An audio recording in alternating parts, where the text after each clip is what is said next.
Muy buenas a todos, bienvenidos a un nuevo vídeo. El otro día estuve leyendo este artículo, hacía tiempo que no leía un paper como tal, pero yo siempre que veo en los títulos y en las muestras élite o deportistas profesionales, independientemente de la calidad del estudio, que ahora os voy a explicar, me parece interesante, ¿vale? Es de este hombre, Jan Helgerud, es un noruego, perdón, y os estoy poniendo aquí su perfil académico. Veis que su línea de investigación está toda centrada en el entrenamiento, digamos, concurrente de fuerza y resistencia para los futbolistas. Y bueno, pues me comentaba un chico por Instagram que precisamente le había dado clase con él en ciencias del deporte, estudió por allí y que, pues hombre, vende bastante bien su línea de trabajo y entre ellas pues tiene algunos entrenamientos fetiches, como el 4x4 minutos a intensidad correspondiente al consumo máximo de oxígeno, que ahora vamos a ver. En definitiva, un investigador con trabajo de campo también aplicado, y vamos a ver qué podemos aprovechar de este tipo de estudios o trabajos. Hice por aquí un pequeño resumen, pero lo voy a ir leyendo poco a poco.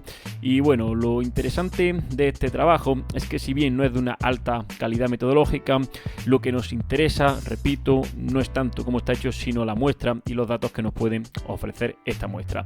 Por ejemplo, 21 sujetos, en este caso futbolistas masculinos de la Premier League, pues son los que formaron parte de esto, es decir, la primera inglesa, y jugadores pues en la Champions League, algo pues más que interesante.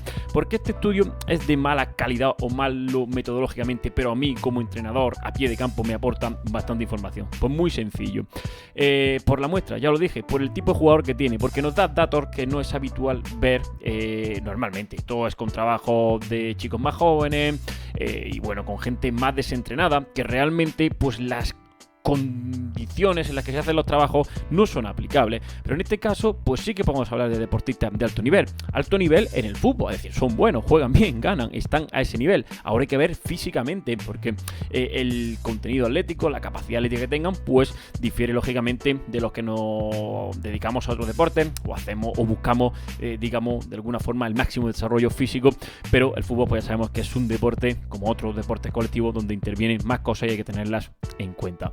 ¿Vale? Dicho esto, vamos a ver en qué consistía este estudio.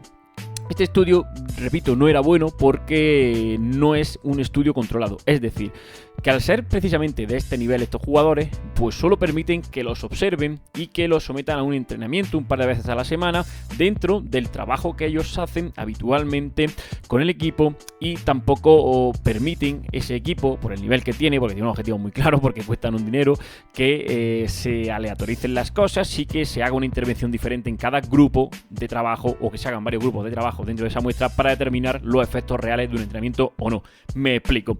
Todos hacen lo mismo, se hace una propuesta sencillita de entrenamiento, que ahora veremos cuál es, se encaja dentro de su estructura habitual de trabajo, unas 12 horas a la semana, en lo que entra el contenido táctico, técnico, el gimnasio, la resistencia, etcétera, etcétera, y bueno, se ve cómo evolucionan a lo largo de una pretemporada, es decir, de 8 semanas. Lo ideal desde el punto de vista científico es coger a esos jugadores y decir, vale, tú vas a hacer esto, tú esto, tú esto y tú esto, o dos grupos y uno grupo control, y pues ver la diferencia entre los grupos que han hecho algo concreto y los que han hecho otra cosa. Y eso nos permitiría decir, bueno, pues esto es mejor que lo otro. La cuestión es que si integras un tipo de entrenamiento, lo dejas estar ahí, más todo lo que hacen, pues no sabes si los beneficios o perjuicios se deben al entrenamiento aparte que tú no has planificado, si unos jugadores responden de otra manera o de otra. En definitiva, pues es todo un poco incontrolable y aleatorio, pero al menos es mejor tener eso que tener nada.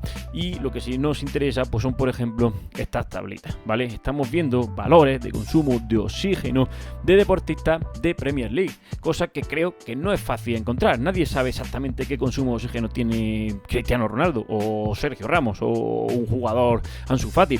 En definitiva, tendríamos que estar con ellos a pie de campo, no son datos publicados habitualmente. Entonces, por eso pues es interesante. Y las medias estamos viendo de consumo de oxígeno en estos jugadores que se sitúan en este caso, y antes de la intervención de entrenamiento, Pues aproximadamente, si no me equivoco, en unos 60 exactos mililitros, kilogramos, minuto, que está realmente bien. Es decir, cualquier deportista de resistencia tendrá más, pero para ser futbolistas pues tienen una buena resistencia. Y ahora ya os anticipo, pues viendo esto, que después de entrenar con una propuesta muy sencilla, que es donde quiero llegar, pues llegan a valores de unos 65 mililitros, ¿vale? Dicho esto, vamos a ver también algunas otras cosas que creo que pueden ser interesantes de todo esto. Bien, os dije que estos jugadores pues eran profesionales y que tenían ciertas cosas que hacer obligatoriamente. Pues a la semana, como estáis viendo aquí, entrenan unas 12,5 horas, que tienen partidos aunque sea pretemporada, pues lógicamente un partidito a la semana, que hacen entrenamiento de fuerza una horita a la semana en pretemporada, que hacen trabajo técnico de 2 horas, trabajo de juego reducido, de puro fútbol pero con un enfoque más físico, 2,5 horas, y que hacen carrera pura y dura de resistencia, 1,5 horas. ¿Qué es lo que se ha hecho en ese estudio? Pues en este Endurance Running o entrenamiento de resistencia y en ese Strength Training, entrenamiento de fuerza, encajar una propuesta concreta de este autor, el 4x4 famoso que os he dicho, y una sentadilla muy simple. Y vamos a ver un poco qué es lo que ha pasado con esto, porque tenemos aquí el protocolo de entrenamiento, que consistía en 4x4 minutos de carrera a la máxima intensidad, entienda, a intensidad al consumo máximo de oxígeno previamente calculada, durante 2 días a la semana. Y después, 15 minutos después, de manera concurrente, 4 series o 3, ya no me acuerdo, 3 o 4 series, sí, 4 series de media sentadilla, 90 grados, no sé si con multipower, usando barra de peso libre, y 4 repeticiones a máxima velocidad, que eso es importante. Una sentadilla de toda la vida y a máxima velocidad, con énfasis en esa máxima movilización, con un carácter del esfuerzo pues máximo, intentando que haya velocidad. Claro, ¿qué ponía por aquí también? Pues que esos deportistas, aun siendo jugadores de Premier League, no habían hecho ese tipo de sentadilla en su vida. Es decir, todo lo que trabajaban era a velocidad, pues no lo sé, más o menos controlada, como cualquiera que va al gimnasio y hace una sentadilla, y con cargas pequeñitas, a menos del 70% de su 1RM. Claro, a poco que le ponen a trabajar de esa forma, porque en la vida lo habían hecho, pues es muy probable que acaben mejorando. Y es que así es. No voy a entrar en los detalles de esto, pero vais a ver, pues por ejemplo, que la media de kilos que movían era de 116 y después de 8 semanas están acabando aproximadamente en 176 kilos. Es decir, que pasan de 1,5 veces su peso corporal en una sentadilla a 2,2. Normalmente se dice que para que un deportista, un atleta o cualquier otro jugador de otra cosa tenga un buen rendimiento, en el caso de la fuerza en sentadilla, tendría que mover 2 veces su peso corporal. Pues aquí incluso casi que lo pasan. Es decir, alcanzado este nivel, pues ya podemos entrar en otras cosas. Pero qué menos que tener ese nivel. Y qué menos que tener un consumo de oxígeno como el que hemos visto antes, que sí que tenían. Y eso sí es interesante. Y la conclusión de esto, que es bastante sencilla, es que con un simple programa de entrenamiento de sentadillas sin ejercicios raros, simplemente, ya están mejorando tremendamente su fuerza. Es decir, y siendo jugadores de Premier League, se comportan casi como novatos en el entrenamiento de la fuerza. Y luego, con un trabajo sencillito, de alta intensidad, es decir, 4x4 minutos, son 16 minutos a alta intensidad, una intensidad correspondiente al consumo máximo de oxígeno, de carrera, sin cambio de dirección, sin nada más, simplemente ya están mejorando también un buen consumo de oxígeno. Es decir, ya tenían un buen consumo de oxígeno y encima lo acaban mejorando. Lo pueden hacer a través del juego, por supuesto, pero la idea, simplemente aquí la conclusión que yo obtengo es que mejorar físicamente en todos los niveles, o a nivel más básico, fuerza, resistencia, consumo de oxígeno máximo y 1RM en ejercicio simplemente básico como la sentadilla, pues ya es una forma de empezar una pretemporada, y eso debería ocurrir año a año e ir manteniendo esos niveles. Lo que no deberíamos de ver son jugadores yendo para atrás. ¿Eso nos va a asegurar que no nos lesionemos? No, pero probablemente sí que podamos decir con bastante seguridad que vamos a reducir la incidencia de lesiones si tenemos valores de fuerza más altos. ¿Nos asegura mejor rendimiento en el juego? No, el juego depende de muchos aspectos. Ya hemos visto la tablita en la que se trabaja a nivel técnico, táctico, etcétera, etcétera, en la que está la capacidad de decisión del jugador, aspectos psicológicos, otras cosas.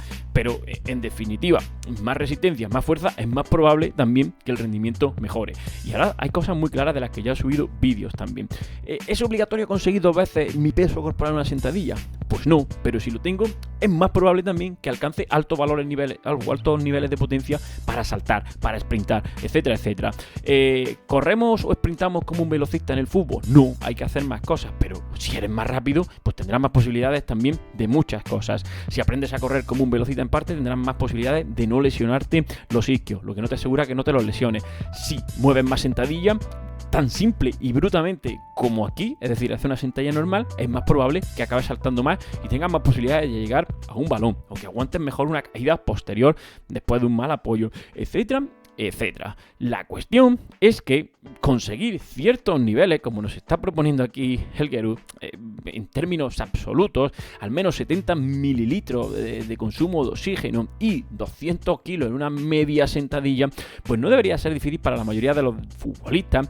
No les va a asegurar absolutamente nada, no les va a decir que no se lesionen o que vayan a rendir mucho más, que metan más goles, básicamente, que es algo subjetivo y difícil de determinar, pero nos está reduciendo cosas y al menos nos está llevando la preparación física hacia un aspecto. ¿Al aspecto atlético puro y duro? Sí. ¿Y cuál es el problema de que un futbolista sea más atlético? Si simplemente estamos intentando reducir las posibilidades de lesión y mejorar las posibilidades de rendimiento en habilidades motoras básicas. ¿Que luego el juego es más complejo? Por supuesto. Pero a veces yo creo que los preparadores físicos de alto nivel, o lo que vemos al menos fuera, están un poco perdiendo la perspectiva y viven con un miedo tremendo. Entiendo que por las presiones internas y la idiosincrasia del juego a las lesiones, y complican demasiado la preparación física.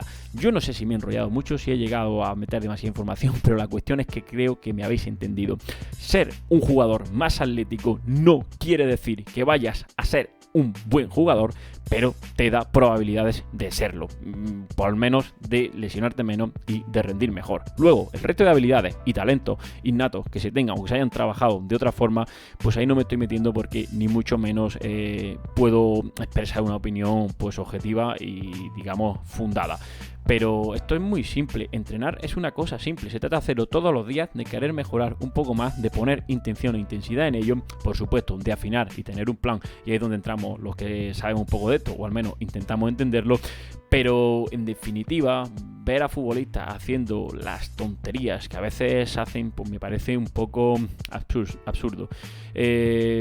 Bueno, creo que todo el mundo entendemos perfectamente que es un futbolista atlético, que es un futbolista que está en forma, y entendemos que debería de hacer ciertas cosas como cualquier otro atleta. Sin más, este es el vídeo de hoy. Espero que os haya resultado interesante, que hayáis sacado alguna conclusión en claro, y en definitiva, pues bueno, que veáis que, digamos, un estudio que en principio no parece el mejor del mundo, sí que nos da contenido a nivel práctico, y que muchas veces la ciencia, que está muy bien diseñada desde el laboratorio, realmente no tiene aplicación práctica, y al revés, datos tan simples como estos, como los consumos de oxígeno, como los niveles de fuerza, nos informan tremendamente de dónde están los futbolistas, nos permiten hacer la comparativa con los atletas y por lo tanto nos dan una dirección clara en cuanto a valores absolutos, en cuanto a números de a dónde deberíamos ir. Así que sin más, hasta aquí el vídeo de hoy. Espero que os haya gustado y nos vemos en el siguiente. Si es así, suscríbete y deja tu manita arriba. Hasta luego.